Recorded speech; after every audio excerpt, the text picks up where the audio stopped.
பிரைஸ்லார் கர்த்தர் ஸ்தோத்திரம் உண்டாவதாக. இந்த மாலை வேளையிலையும் ஆண்டவர் சில வாசனங்களை கொடுத்துருக்கிறாரு. அதோட தொடர்ச்சி தான் காலையில் நான் சொன்னதோட தொடர்ச்சி தான். ஆண்டவரை எப்படி மகிமைப்படுத்தணும், அவருடைய பெயர் என்னென்னு சொல்லப்பட்டிருக்குது, இவ்வளோ விதவிதமான பெயர்கள் பைபிளில் அவருடைய இது இருக்குதுன்றது நமக்கு தெரிஞ்சது தான். இதை 2வது பார்ட் 2 போடுறேன். அக்கினி நடுவில் இருந்து பேசுகிறவர்னு சொல்லப்பட்டிருக்குது.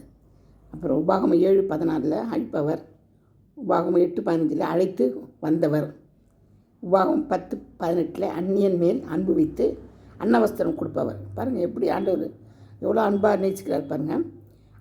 உபாகம் 33:27 அநாதி தேவன், 1 சாமுவேல் 14:6 ரட்சிக்கிறவர், சங்கீதம் 72:18 அதிசயங்களை செய்கிற தேவன் சொல்லப்பட்டிருக்குது.